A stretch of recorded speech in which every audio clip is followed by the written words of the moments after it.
AVM coaching centre Kotananduru మీ పిల్లల బంగారు భవిష్యత్తుకు భరోసా ఇచ్చే ఏకైక సంస్థ మన ఏవిఎం కోచింగ్ సెంటర్ కోటనందూరు. అతి త్వరలో న్యూ బ్యాచ్లు TET plus DSC, EAMCET, POLYCET, APRJC, Sainik, Navodaya. AVM coaching centre Kotananduru.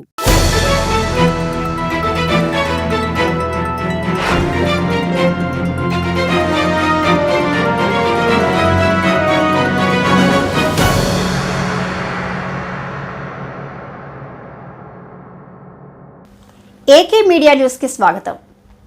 కుటుంబ కలహాలతో చిన్న తమ్ముడిపై అన్న దాడి.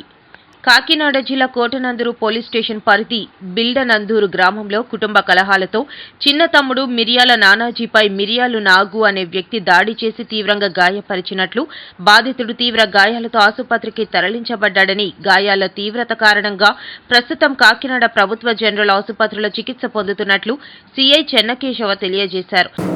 24/1/25 అంటే ఈ నెల 24వ తారీఖున ఉదయం 7:30 గంటలకి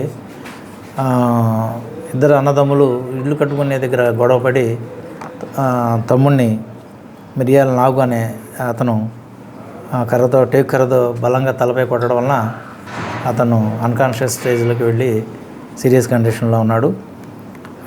వాళ్ళు బంధువులు ఇచ్చినటువంటి ఫిర్యాదుని బేస్ చేసుకొని 307 ఐపీసీ కింద కేసు నమోదు చేయడం జరిగింది. అంటే ఇప్పుడు దాన్ని మనం 1091 బిఎన్ఎస్ అంటాం.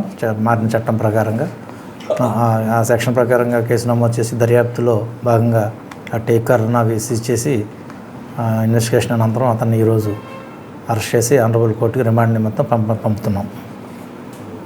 గ్రామంలో మరి ఇటువంటి ఇబ్బంది రాకుండా, శాంతి భద్రతలకు ఇబ్బంది లేకుండా, ఇది ఓన్లీ ఇది ఫ్యామిలీ డిస్ప్యూటు, పార్టీలు కానీ ఎవరికి సంబంధం లేదు. అయినా కానీ అక్కడ ఒక పికెట్ వేసి కంటిన్యూ చేస్తున్నాం. అంత ప్రశాంతంగా గ్రామంలో అయితే ఇబ్బంది లేదు, అంత ప్రశాంతంగా ఉంది.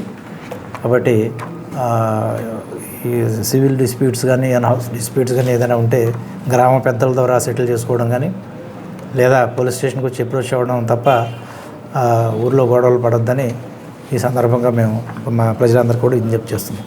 ఇలాగే జరిగితే కేసులు సివియర్గా ఉంటాయి. ఇప్పుడు అతని కండిషన్ బాగుండలేదు కాబట్టి 307 కింద కేసు నమోదు చేసి అతను రిమాండ్ చేస్తున్నాం. తొందరపాటు చర్య కానీ మరి ఏ విధంగా కానీ మనం ఆయుధాలతో కొట్టినట్లయితే శిక్షలు కఠినంగా ఉన్నాయి. కాబట్టి దయచేసి అందరూ గమనించాలని కోరుకుంటూ మీ ద్వారా వారికి ప్రజలు శాంతి భద్రతల్లో మెయింటైన్ చేస్తూ మాకు సహకరించాలని ఈ సందర్భంగా కోరుతున్నాం.